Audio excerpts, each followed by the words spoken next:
বলবা তাই আমি শুনবো। আপনি তো আমার বড়, আমি তো আপনার ছোট বোন, কি বলবা বলো। বিবি হাজারা বলে, বোন তুমি নারাজ হবে না তো? বলে, না বাবু আপনি কি বলেন, যা বলার আপনি বলে ফেলেন, আমি আপনার উপরে নারাজ হব না। বিবি সারা বলল, ছোট বোন দীর্ঘদিন হলো আমার বিবাহ হইবার, কিন্তু আমার গর্বে কোনো ছেলে মেয়ে হলো না। আমার মনে হয় তোমার দুলাভাইকে তুমি জামাই বানিয়ে নাও, তোমার গর্বে একটা ছেলে অথবা মেয়ে হবে। যদি একটা ছেলে হয়, নবীর ছেলে নবী হবে। ও বিবি হাজারা, তুমি আমার কথাটা মেনে নাও। বিবি হাজারা বলল, বুবু জান, আমার দুলাভাই কোনোদিন আমার জামাই হবে না, এটা আমি মানতে পারি না। আপনি বইন আছেন, বড় বনে থাকেন, পরে আপনার অসুবিধা হবে। এইভাবে কথা কইতে না কইতে ইব্রাহিম খলিলুল্লাহ বাড়িতে আসলেন। আসার পরে বিবি সারা বলল, প্রাণের স্বামী, একটা পাখা দিয়ে এক গিলাস পানি পান করে, বিছুনির পাখা দিয়ে শরীরটা শীতল করে খানা দানা দিয়া বলল, স্বামী গো, ও গো স্বামী, আল্লাহর বন্ধু খলিল, আপনাকে একটা কথা বলতে চাই। কথাটা না মানলে আমার ভালো লাগবে না, আপনি মেনে নিলে আমার কলিজাটা শীতল হয়ে যাবে।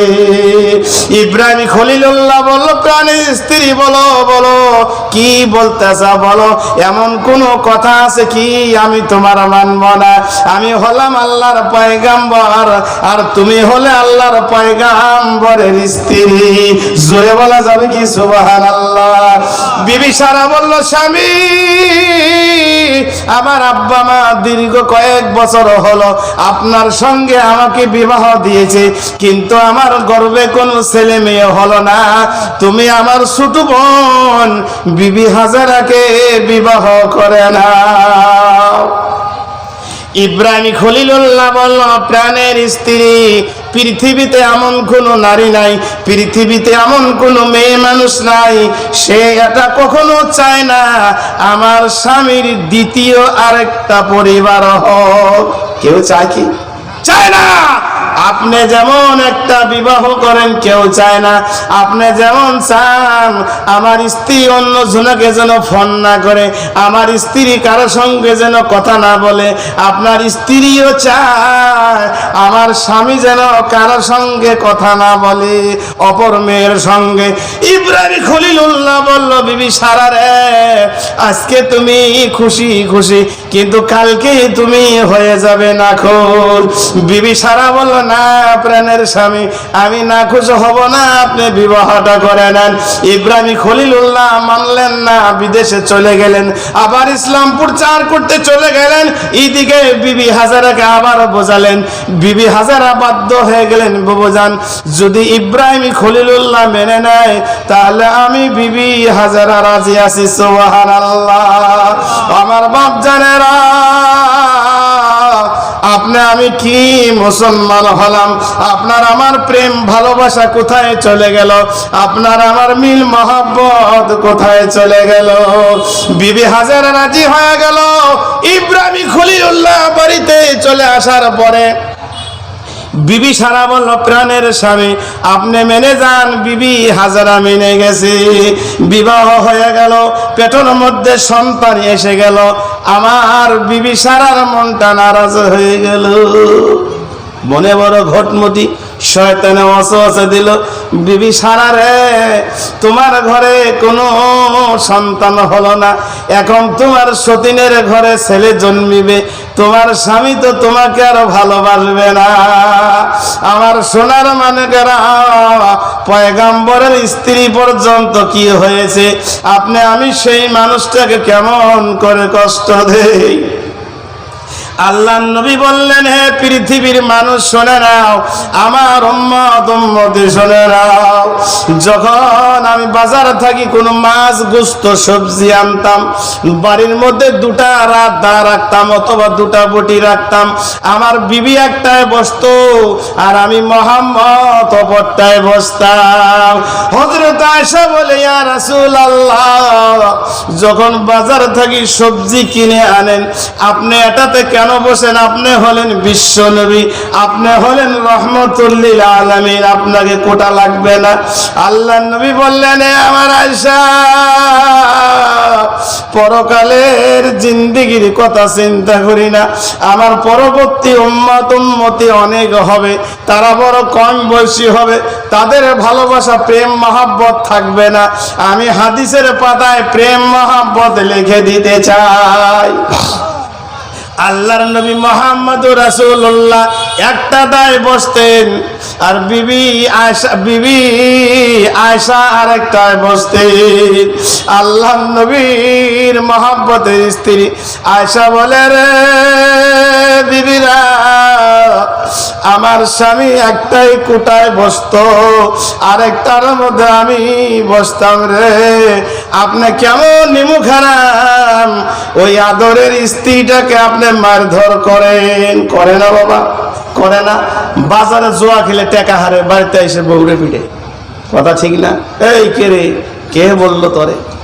আল্লাহর নবী ইতিহাস খুলে দেখ, যেই মানুষটা ছোট্টবেলায় মা বাবাকে এতিম করে তোমার বাড়িতে আসলো, আপন রক্ত মাখা মাকে এতিম করলো, জনম দুঃখিনী বাবাকে জীবিত থাকতে এতিম করলো, করলো না বাবা? আওয়াজ দেন, করলো না? ছোট্টবেলা 14-15 বছর 18 বছর বয়স, এখন তো 18-র আগে বিবাহ হয় না। আমি ছোটবেলায় দেখছি 11 বয়সে বিয়া, 11 বছর পরে দিয়ে পড়িয়ে দেয়, বুঝেই না স্বামী কি জিনিস, তাতে বিবাহ হয়েছে রে বাবা। এমন মানুষ আছে, হুজুর আমি যখন বিবাহ করি, সে ভালো করে ছায়া পেডিকোট কিনতে পারে না, হাফ প্যান্ট কিনে আমার বাড়িতে আনা হয়েছে, এত ছোট্টবেলায় আমার বাড়িতে আসছে। আজকে ধরেন 17, 18, 20, 22 বছর এমন বয়সে আনেন, মা জীবিত আছে, মাকে এতিম করলো, বাবা জীবিত আছে, ছোট ভাই বোন সব আছে, সবকে এতিম করে একা আপনাকে বিশ্বাস করে, আপনি একটা অপরের ছেলে, কথা ঠিক না বাবা? আপনি একটা অপরের ছেলে, কোথায় থাকেন? অন্য গ্রামে, আপনাকে নবীর কলিমা পড়ে আপনার হাতে ধরে বিশ্বাস করেছে, মা বাবাকে কুরবানি করে আপনাকে স্বামী বলে গ্রহণ করে, জামাই বলে গ্রহণ করে, সব বিসর্জন দিয়ে আপনার বাড়িতে আসলো। ওই মানুষটার কলিজে মায়ের কথা ধাউ ধাউ করে, করে না বাবা? আব্বার কথা স্মরণ হয়, জনম দুঃখিনী মায়ের কথা স্মরণে আসে, ছোট ভাইয়ের কথা স্মরণে আসে। ওই মানুষটা বাড়িতে যখন একা একা বিভিন্ন কর্ম করে, বাজারে আপনি কার সঙ্গে কি হয়েছে, মসজিদে কার সঙ্গে কি হয়েছে, অমনি বাড়িতে গিয়ে রাগ দেখান, যদি কিছু বলে আপনি অত রাগ দেখান কে, অমনি চর থাপড় শুরু দেয় না? ইতিহাস খুলে দেখেন, বিশ্ব নবী আল্লাহর নবীর 13টা স্ত্রী ছিল, কোনদিন কি কটু কথা স্ত্রীদেরকে বলছে?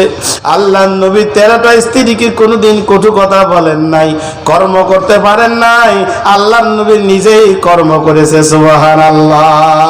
আয়েশা বলেন, এ পৃথিবীর মানুষ, আমার স্বামী একটু ছিলেন নবী, দাওয়াতের কাজ করেছে, এক তো কাফিরদের অত্যাচার, এক তো বংশধরের অত্যাচার, আবু জেহেল উতবার অত্যাচার, আল্লাহর নবী আমার স্বামী বাড়ির থেকে বাইর হতে পারতো না, যখন বাড়ির থেকে কোথায় যাইতো আমার কলিজাটা ধাউ ধাউ করতো, না জানি কোন দুশ্মন আমার স্বামীরে কোন অত্যাচার করে নাকি।